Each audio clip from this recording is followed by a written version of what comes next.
What's up fam, it's your girl the Sassy Engineer, and today I'll be talking about visitor visa, New Zealand visitor visa. I just thought I should go straight to the point in this video. This visa allows you to come to New Zealand as a visitor and you can study for a short time on this visa. You can attend a job interview, you can visit friends, you can go traveling around New Zealand. You, however, need to have enough money to support yourself during your stay. With this visa, you can stay in New Zealand for up to 9 months and it just costs from $211. Currently, about 95% are processed within 33 days. But as you can see here, they say that due to the large number of applications, the processing times are longer than expected. So if you intend to come to New Zealand for a visit, don't book your ticket. Or if you book a ticket, make sure it is refundable. Don't book a non-refundable ticket until your visa has been approved because of the processing delays. So with this visa, you can come to visit friends and family. You can also include your partner, dependent children aged 19 and under in your visa application. You don't need an invitation to apply for this visa. So basically, like they do in some other countries, you don't need anyone to give you a letter of invitation before you can apply for this visa. If you feel like coming to New Zealand and you know that you have enough money to support yourself and you can prove that you have strong socioeconomic ties to your home country and every other thing that makes you eligible to enter New Zealand, then you can straight up apply for this visa. The thing to note is that not everyone are required to apply for this visa. If you are from a visa waiver country, then you can come to New Zealand without applying for a visa. But you will need to hold an NZETA, which I have talked about in another video. You can also use this visa to come to New Zealand and watch the FIFA Women's World Cup. So this is very good if you are a spectator interested in coming to New Zealand. But make sure that you indicate that you need a multiple entry. All right, so those are some of the benefits of the visitor visa. Now, who can apply and what are the criteria that you need?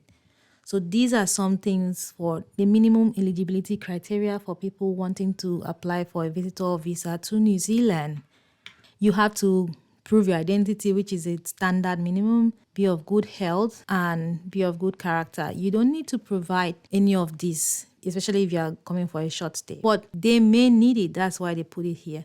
And if they need it, they're going to ask you to send it. You also have to show that you're a bona fide applicant. So basically, you need to show that you genuinely intend to meet the conditions of your visa, which we're going to look at later. In simple terms, you have to prove to the visa officer, say, you know one, you're coming to visit, you're coming to do whatever you want to do and go back. You're not coming to run away. And they will check these using these things, the information you provide, the documents you provide. That's why you have to provide enough documents, especially documents proving your socioeconomic ties, strong socioeconomic ties. That means you have family or you have investment or you have work in your country. You can include your partner and dependent children in this visa, but those children have to be 19 years or under. And you must provide evidence of your relationship to them. So birth certificate, pictures, whatever, anything that will have to prove that this family is your family, you not borrow them. Again, they'll have to provide their proof of identity, character, and health stuff. This is another important part of this visitor visa. You need to show that you have enough money to take care of yourself and your family while you are in New Zealand. So if you are coming with your family, you need to show that you have enough money to take care of yourself and your family. If you're coming by yourself, you need to show that you have enough money to take care of yourself while you are in New Zealand. And this is the minimum. You need to have at least 1,000 New Zealand dollars per month. But if you have an accommodation that you've booked already, let's say Airbnb or hotel, or even your friend's house, then you have to show $400 per month. So this is minimum. These are some of the documents that you can use as evidence. You can also be sponsored. That means the person is going to be responsible for you while you're in New Zealand, financially and otherwise. So when you're applying for your visa, you have to include your sponsor's sharing ID in that visa application. Then once you submit, they will send an email to your sponsor to provide documents to support your application. So there are some criteria on who is eligible to become a sponsor and what the sponsor must do while in New Zealand. And if you are coming for maternity care, if you're pregnant, there are some additional requirements which we're not going to look at. But but you can click this link to learn more here. And you must agree to pay your own healthcare costs. This is just ticking yes in the form that you have to agree. If you have medical insurance, even better. You must provide evidence that you have enough money to leave New Zealand. If you're going to be sponsored, then your sponsor must complete the sponsorship form for temporary entry. So these are some of the documents that they have to provide. Now, this is very key. If you indicate that you're going back to a country and you are not a citizen of that country, you must provide evidence that you have the legal right to enter that country. So let's say you're coming from, let me say Nigeria to New Zealand, then you want to go from New Zealand to USA. You have to provide evidence that you have the legal right to enter USA. So how do you apply for this visa? You can apply for this visa online. You can apply for this visa on paper. So I'm going to put these two countries and I'll say online because I always prefer online application, especially in countries that don't have the New Zealand immigration offices there. So these are the process and the cost. The first thing will be to gather all your documents that you need for this visa application. So then you will submit your application online. If you haven't created an account at all before, you will need to create a Realme account. I have a video on my channel on online visa application. Check that out. Now, if you're from a visa waiver country, you will not need to apply for this visa. You will need to apply for NZETA. So you upload all your documents and pay the fee after you submit. $246 is the cost of the fee. Once that is submitted, all you need to do is wait for them to make a decision on your visa application. Between 8 to 33 days is what they say here, but honestly some people stay longer before they hear back from them. Sometimes it can be up to 2 months, especially now that they say they have a high number of applications, so plus or minus. However, this is what they have estimated. These are some of the conditions that you would have to meet on your visa. First of all is that the fact that you have the visa does not mean that they will let you inside the country. You have to accept some printing, all those kind of things, otherwise they will not let you in. So these are some of the reasons why you can be refused entry. Now, the duration for visitors and tourists is that you can stay in New Zealand for up to 9 months in an 18-month period. And this is calculated backwards from the last day you intend to be in New Zealand. You can also apply for another 3-month stay and you can extend your stay to 12 months in a 24-month period. But these are the conditions you have to meet for that to happen. Very important is that you must leave New Zealand before your visa expires.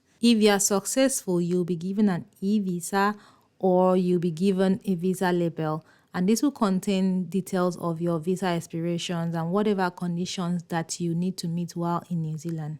If you're going to be traveling in and out of New Zealand, you would need to indicate that you need multiple entry. This is very important for people coming for the FIFA Women's World Cup and intend to shuffle between New Zealand and Australia. Make sure that you indicate that you need a multiple entry on your visa application. So this is very important to note. If your visa label or your e-visa does not say return/onward travel not required, then you must have a travel ticket out of the country or an acceptable sponsor who can pay for the travel ticket out of New Zealand. When you arrive in New Zealand, they are going to check this. You could also be asked to provide evidence that you have enough funds to support yourself while you are in New Zealand. And there is a high chance that when you are checking in or when you arrive in New Zealand at the border control, you'll be asked to show proof that you have enough funds to support yourself while in New Zealand. If you're going to be staying for 3 months and you don't have accommodation, you will need to have at least 3,000 New Zealand dollars. So take note of this. And you cannot work in this visa in New Zealand. If you need to work, let's say you are a sports person coming to support in sports, then you need to apply for a different kind of visa, which is the sport worker visitor visa that I've talked about in another video. These are some of the conditions that will be recorded for your visitor visa. But you can change some of these conditions, and the ones you can change are listed here. You can apply to change study part-time for longer than 3 months. You can take up seasonal work in these industries, which I have talked about in another video. You can work up to 20 hours per week if you are a dependent child included in a 2021 resident visa application, or you can change how often you can travel to another country and return to New Zealand before your visa expires. But regardless of whatever of these 4 that you are changing, your visa will still expire when your visa will expire. So if you want to study part-time for more than 3 months, then you can apply for variation of study. But if you want to study full-time, you will need to apply for a student visa. If you want to do seasonal work, again, you can apply for variation to do this seasonal work, but you can only do this once